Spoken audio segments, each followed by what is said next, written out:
শুভ সকাল বন্ধুরা। আজ হলো 22 ডিসেম্বর সোমবার।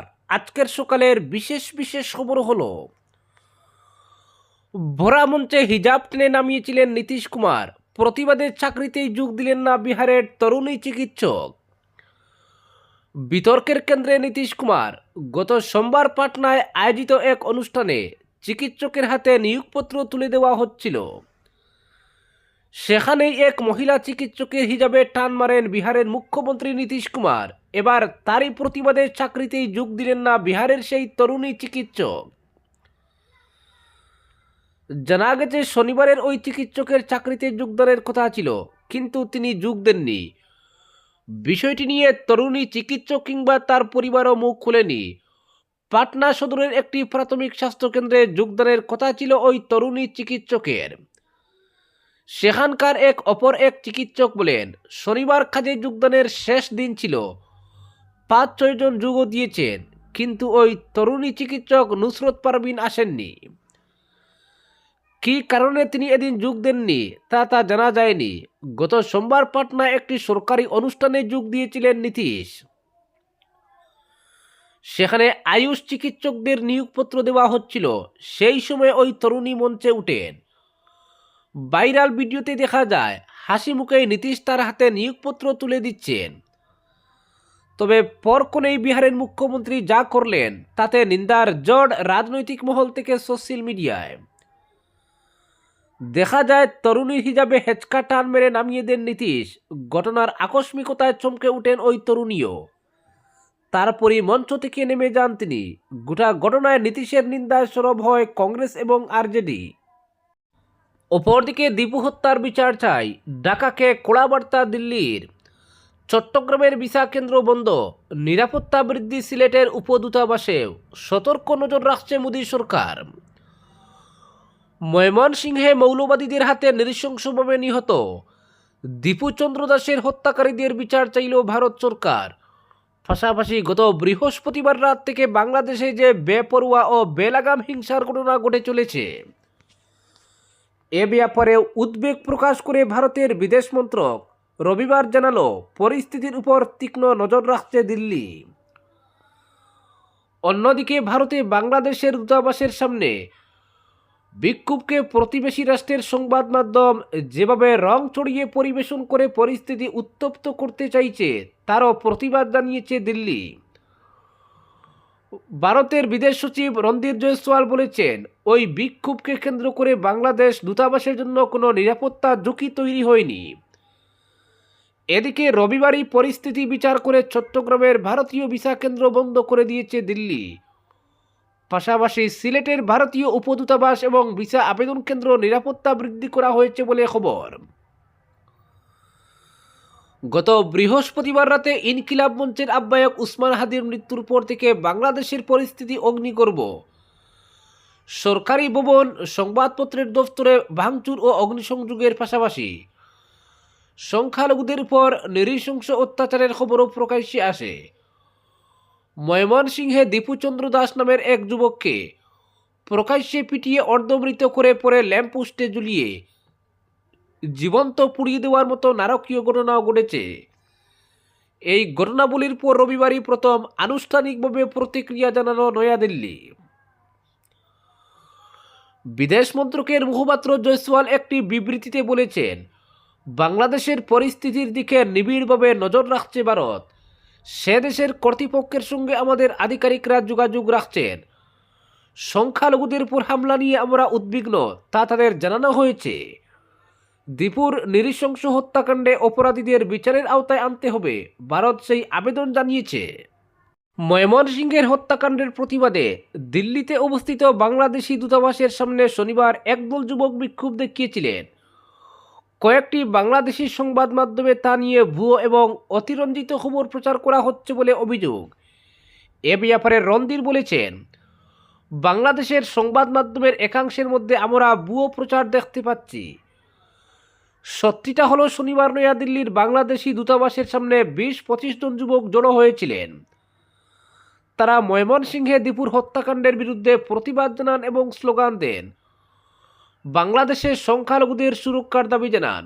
দূতাবাসে জোর করে প্রবেশের কোনো চেষ্টা করা হয়নি।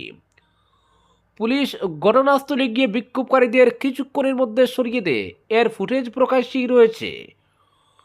ভারতের মাটিতে অবস্থিত যে কোনো বিদেশি প্রতিষ্ঠানের নিরাপত্তা সুনিশ্চিত করতে দিল্লি বদ্ধপরিকর, এটাও স্পষ্ট করে দিয়েছেন রণধীর।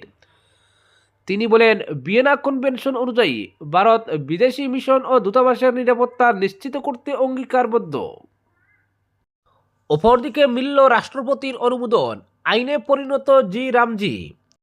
রাষ্ট্রপতি দ্রৌপদী মুর্মুর অনুমোদন পেয়ে আইনে পরিণত হল মোদী সরকারের আনা বিকশিত ভারত গ্যারান্টি ফর রোজগার অ্যান্ড আজীবিকা মিশন বিল, সংক্ষেপে বলতে গেলে জি রামজি বিল। কেন্দ্রের প্রস্তাবিত জি রামজি বিল লোকসভায় পাশের পর বুধবার রাজ্যসভাতে পেশ হয়। দীর্ঘ আলোচনায় নির্ধারিত সময় পেরিয়ে গেলেও বিতর্ক থামেনি। শাসক ও বিরোধী মিলিয়ে মোট 98 জন এই বিল নিয়ে নিজেদের বক্তব্য রেখেছেন। বিতর্ক চলে মধ্যরাত পেরিয়ে রাত 1:35 অধিবেশন মুলতবি ঘোষণা করেন স্পিকার ওম বিড়লা। বৃহস্পতিবার এই বিল নিয়ে কেন্দ্রীয় গ্রাম উন্নয়ন মন্ত্রী শিবরাজ সিং চৌহান বিরোধীদের প্রশ্নের জবাব দিতে উঠতেই বিক্ষোভ শুরু করে বিরোধী শিবির। তবে সেসব উপেক্ষা করেই সংখ্যাধিক্যের জেরেই পাশ হয়ে যায় বিলটি। শিবরাজ বলেন, কংগ্রেস বাপুর আদর্শকে হত্যা করেছে, অন্যদিকে মোদী সরকার সেই আদর্শকে বহাল রেখেছে। নয়া বিলে মহাত্মা গান্ধীর নাম মুছে দেওয়ার অভিযোগ খারিজ করে শিবরাজ জানান, এই প্রকল্পের নামে গান্ধীজি আগেও ছিলেন না। আইনটির নাম ছিল ন্যাশনাল রুরাল এমপ্লয়মেন্ট অ্যাক্ট। পরে 2009 লোকসভা নির্বাচনের কথা ভেবে গান্ধীজির নাম এর সঙ্গে জোড়া হয়। বিলের প্রতিবাদে ব্যানার পোস্টার হাতে সংসদ চত্বরে মিছিল করেন ইন্ডিয়া জোটের শীর্ষ নেতারা। কংগ্রেসের তরফে সোনিয়া গান্ধী, মল্লিকার্জুন খাড়গেরা মিছিলে ছিলেন। তৃণমূলেরও একাধিক সাংসদ মিছিলে ছিলেন। বিরোধীদের বক্তব্য ছিল, বিলের নাম থেকে গান্ধীকে সরানো যাবে না। অপরদিকে সর্বানন্দ হিমন্তকে নিয়ে শহীদদের শ্রদ্ধাঞ্জলি মোদীর। সুধাকণ্ঠের শহীদ প্রণাম তোমাক গাইলেন 20 শিল্পী। ঐতিহাসিক আসাম আন্দোলনের শহীদদের স্মৃতিতে শ্রদ্ধা জানালেন প্রধানমন্ত্রী। রবিবার সকালে গুয়াহাটির পশ্চিম বরগাঁওয়ে নির্মিত শহীদ স্মারকক্ষেত্রে উপস্থিত হন প্রধানমন্ত্রী নরেন্দ্র মোদী। ভেতরে হেঁটে গিয়ে আসাম আন্দোলনের শহীদদের আবক্ষ মূর্তি পরিদর্শন করেছেন। এরপর তিনি আসাম আন্দোলনের প্রথম শহীদ খড়গেশ্বর তালুকদারের প্রতিমূর্তিতে মাল্যার্পণ করেন। 1979 সালের 10 ডিসেম্বর শহীদ হন খড়গেশ্বর। দুদিনের সফরে শনিবার আসামে এসেছেন প্রধানমন্ত্রী মোদী। শনিবার তিনি গুয়াহাটিতে পৌঁছে একাধিক কর্মসূচিতে অংশগ্রহণ করেন। রাত্রি কইনাদরার অতিথিশালায় কাটিয়ে রবিবার সকালে প্রধানমন্ত্রী পূর্ব নির্ধারিত বেশ কয়েকটি কর্মসূচিতে অংশ নেন। এরপর প্রধানমন্ত্রী গুয়াহাটির পশ্চিম বরগাঁওয়ে শহীদ স্মারকক্ষেত্র পরিদর্শন করে 860 জন বীর শহীদদের প্রতি শ্রদ্ধা জানিয়ে শহীদ বেদিতে পুষ্পাঞ্জলি অর্পণ করেন। প্রধানমন্ত্রীর উপস্থিতিতে 20 জন শিল্পী সুধাকণ্ঠ, ডক্টর ভূপেন হাজারিকার অমর সৃষ্টি, শহীদ প্রণাম তোমাক গানটি পরিবেশন করেন। তবে শহীদ স্মারকক্ষেত্রে প্রধানমন্ত্রী আসার আগেই উপস্থিত হন মুখ্যমন্ত্রী হিমন্ত। মুখ্যমন্ত্রীর সঙ্গে সেখানে ছিলেন রাজ্যপাল লক্ষণ প্রসাদ আচার্য। রাজ্যপাল ও মুখ্যমন্ত্রী প্রধানমন্ত্রী মোদীকে স্মারকক্ষেত্রে সম্মান জানান। এ সময় কেন্দ্রীয় মন্ত্রী সর্বানন্দ সোনোয়াল, মন্ত্রী অতুল বোরা সহ একাধিক বিশিষ্ট ব্যক্তি উপস্থিত ছিলেন। মোদীর স্মারকক্ষেত্র পরিদর্শনের পর মন্ত্রী অতুল বোরা সংবাদ মাধ্যমের সামনে বলেন, প্রধানমন্ত্রী নরেন্দ্র মোদী জাতীয় বীর শহীদদের শ্রদ্ধা জানিয়ে গেলেন। কিছুদিন আগে মুখ্যমন্ত্রী এই শহীদ স্মারকক্ষেত্রটি সাধারণ মানুষের জন্য খুলে দিয়েছিলেন। গত 9 ও 10 ডিসেম্বর এখানে শ্রদ্ধাঞ্জলি অনুষ্ঠানের আয়োজন করা হয়েছিল। আজ দেশের প্রধানমন্ত্রী এখানে এসে শহীদদের শ্রদ্ধা জানালেন। অপরদিকে ব্রহ্মপুত্রের জলে ভেসে পড়ুয়াদের সঙ্গে মত বিনিময় করলেন প্রধানমন্ত্রী মোদী। রবিবার সকালে এমবি চোরাইদেউ জাহাজে নৌবিহার করে পরীক্ষা পে চর্চা অনুষ্ঠানে 25 জন শিক্ষার্থীর সঙ্গে কথা বলেন তিনি। অভ্যন্তরীণ জল পরিবহন বিভাগের এমবি চোরাইদেউ 2 নামের জাহাজে অনুষ্ঠিত হয়েছে এই পরীক্ষা পে চর্চা কর্মসূচি। এতে রাজ্যের বিভিন্ন জেলা থেকে 25 জন মেধাবী শিক্ষার্থী অংশ নেন। এর মধ্যে বরাক উপত্যকা থেকে 3 জন পড়ুয়া অংশগ্রহণ করেন।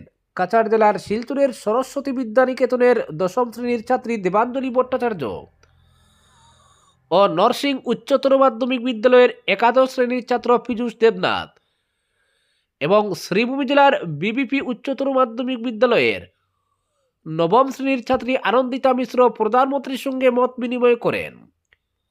আজকের বিশেষ সংবাদ এখানেই সমাপ্ত।